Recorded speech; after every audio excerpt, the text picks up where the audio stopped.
नमस्ते श्रोताओं, आप सुन रहे हैं आज की ताजा खबरें, जहां हम आपके लिए लाए हैं 9 जुलाई 2025 की टॉप 10 खबरें।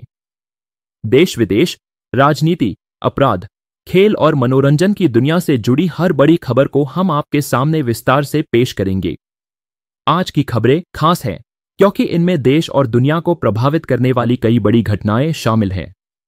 तो चलिए शुरू करते हैं आज की सबसे बड़ी ब्रेकिंग न्यूज से। आज 9 जुलाई 2025 को भारत में एक राष्ट्रव्यापी हड़ताल ने देश के कई हिस्सों को प्रभावित किया है। बैंक, बीमा, डाक और कोयला खनन क्षेत्र के कर्मचारी इस हड़ताल में शामिल हैं। इस हड़ताल का मुख्य कारण सरकार की निजीकरण नीतियों और नई पेंशन योजना के खिलाफ विरोध है। कर्मचारी संगठनों का कहना है कि ये नीतियां उनके हितों के खिलाफ है और इससे लाखों कर्मचारियों का भविष्य खतरे में है। हड़ताल के कारण देश भर में बैंकिंग सेवाएं ठप पड़ गई हैं। कई शहरों में एटीएम में नकदी की कमी की खबरें आ रही हैं। डाकघरों में भी कामकाज प्रभावित हुआ है, जिससे आम लोगों को भारी परेशानी का सामना करना पड़ रहा है। दिल्ली, मुंबई, कोलकाता और चेन्नई जैसे बड़े शहरों में प्रदर्शनकारियों ने सड़कों पर उतरकर विरोध प्रदर्शन किए। कुछ जगहों पर आगजनी और ट्रैफिक जाम की स्थिति भी देखी गई।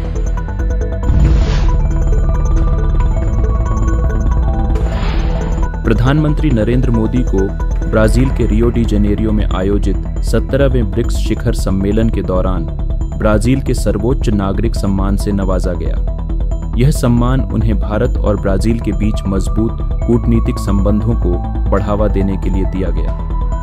अपने भाषण में पीएम मोदी ने ब्रिक्स देशों के बीच सहयोग बढ़ाने और वैश्विक चुनौतियों जैसे जलवायु परिवर्तन और आतंकवाद से निपटने के लिए एकजुट होने की अपील की।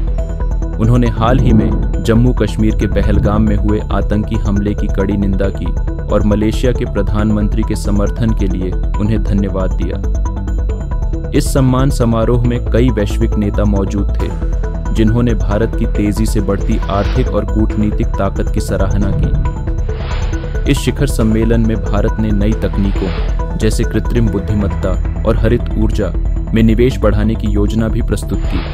पीएम मोदी ने कहा कि भारत 2030 तक कार्बन उत्सर्जन में 50% कमी लाने के लिए प्रतिबद्ध है।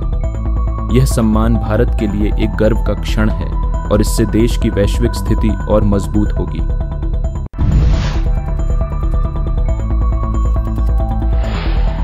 गुजरात के वडोदरा में महिसागर नदी पर बना एक पुराना पुल अचानक ढह गया, जिसमें 8 लोगों की मौत हो गई। इस हादसे में कई वाहन नदी में गिर गए और कई लोग घायल हो गए। प्रत्यक्षदर्शियों के अनुसार पुल पर उस समय भारी ट्रैफिक था, जिसके कारण हादसा और भी भयावह हो गया। स्थानीय प्रशासन और एनडीआरएफ की टीमें तुरंत मौके पर पहुंची और बचाव कार्य शुरू किया। अभी तक 12 लोगों को सुरक्षित निकाला जा चुका है, लेकिन कुछ लोग अभी भी लापता हैं। प्रारंभिक जांच में पता चला है कि पुल की मरम्मत लंबे समय से नहीं हुई थी, जिसके कारण यह कमजोर हो गया था। गुजरात सरकार ने मृतकों के परिजनों को 5 लाख रुपए की आर्थिक सहायता देने की घोषणा की है। इस हादसे ने एक बार फिर से देश में बुनियादी ढांचे की सुरक्षा पर सवाल उठाए हैं।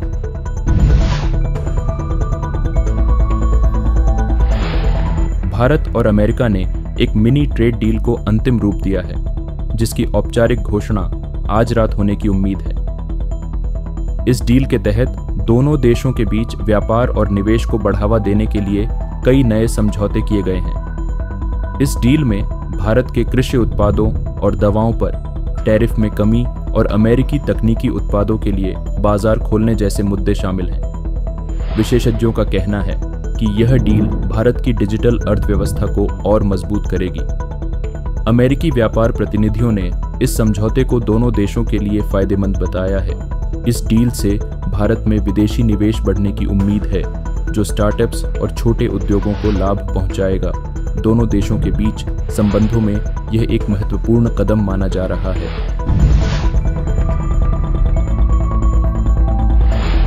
दिल्ली और एनसीआर के 5 जिलों में 1 नवंबर से लागू ओवरेज्ड वाहनों पर ईंधन प्रतिबंध को हटा लिया गया है। यह प्रतिबंध पेट्रोल और डीजल वाहनों पर लागू था, जो 10 साल से पुराने थे। इस फैसले से लाखों लोगों को राहत मिली है, जिनके वाहन इस नियम के दायरे में आते थे। दिल्ली सरकार का कहना है कि यह फैसला प्रदूषण नियंत्रण और जन सुविधा के बीच संतुलन बनाने के लिए लिया गया है। हालांकि पर्यावरण विशेषज्ञों ने इस फैसले की आलोचना की है। उनका कहना है कि इससे दिल्ली की हवा की गुणवत्ता पर बुरा असर पड़ सकता है। सरकार ने वैकल्पिक ईंधन और इलेक्ट्रिक वाहनों को बढ़ावा देने की योजना भी शुरू की है। नालंदा में एक सनसनीखेज दोहरे हत्याकांड ने स्थानीय लोगों को झकझोर कर रख दिया है। एक युवती और एक किशोर की अज्ञात हमलावरों ने गोली मारकर हत्या कर दी। पुलिस ने घटनास्थल से कई सबूत जुटाए हैं और 3 संदिग्धों को हिरासत में लिया है। प्रारंभिक जांच में हत्या के पीछे पुरानी रंजिश की आशंका जताई जा रही है। स्थानीय लोगों ने इस घटना के खिलाफ विरोध प्रदर्शन शुरू कर दिया है और प्रशासन से त्वरित कार्रवाई की मांग की है। पुलिस ने सीसीटीवी फुटेज और फोरेंसिक सबूतों के आधार पर जांच तेज कर दी है।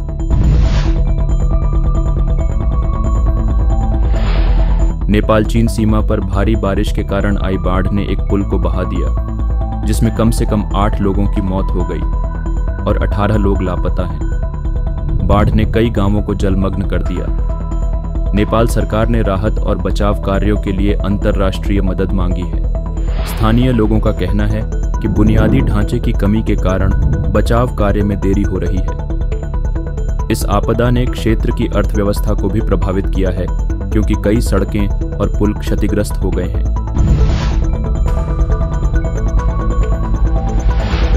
कोलकाता के एक प्रतिष्ठित लॉ कॉलेज में टीएमसी के एक नेता पर एक छात्रा के साथ छेड़छाड़ और सामूहिक बलात्कार का गंभीर आरोप लगा है। पुलिस ने 3 लोगों को गिरफ्तार किया है और मामले की जांच शुरू कर दी है। इस घटना ने स्थानीय लोगों में आक्रोश पैदा कर दिया है और छात्र संगठनों ने कॉलेज प्रशासन के खिलाफ विरोध प्रदर्शन शुरू कर दिया है। पुलिस का कहना है कि दोषियों को सख्त सजा दी जाएगी। अमेरिकी राष्ट्रपति डोनाल्ड ट्रंप ने ब्रिक्स देशों को अमेरिका विरोधी नीतियों के लिए टैरिफ लगाने की धमकी दी है। ब्रिक्स शिखर सम्मेलन के दौरान उन्होंने भारत और चीन पर विशेष रूप से निशाना साधा। भारत ने इस धमकी का कड़ा जवाब देते हुए कहा कि वह अपनी व्यापार नीतियों में किसी भी तरह का दबाव स्वीकार नहीं करेगा। इस विवाद ने वैश्विक व्यापार पर असर डालने की आशंका बढ़ा दी है।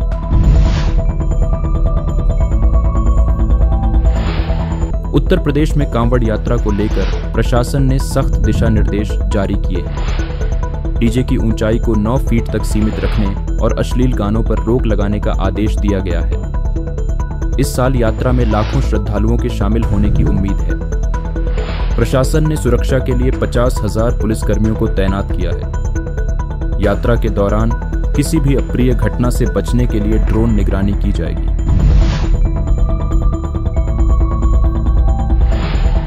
मध्य प्रदेश के दमोह में भारी बारिश के कारण 2 पुल डूब गए और एक कच्चा मकान ढह गया। इस आपदा में किसी के हताहत होने की खबर नहीं है, लेकिन सैकड़ों लोग बेघर हो गए हैं। प्रशासन ने प्रभावित लोगों के लिए राहत शिविर शुरू किए हैं और खाद्य सामग्री वितरित की जा रही है। मौसम विभाग ने अगले 48 घंटों तक भारी बारिश की चेतावनी दी है। तो ये थीं आज की टॉप 10 खबरें। आजम आज की सबसे बड़ी खबर थी भारत बंद, जिसने देश की कई सेवाओं को प्रभावित किया है। हमारी टीम इन सभी खबरों पर नजर रखे हुए है और आपको हर अपडेट से अवगत कराएगी। अधिक जानकारी के लिए हमारी वेबसाइट और ऐप से जुड़े रहें। हम फिर आएंगे ताज़ा खबरों के साथ। तब तक के लिए नमस्ते और जय हिंद।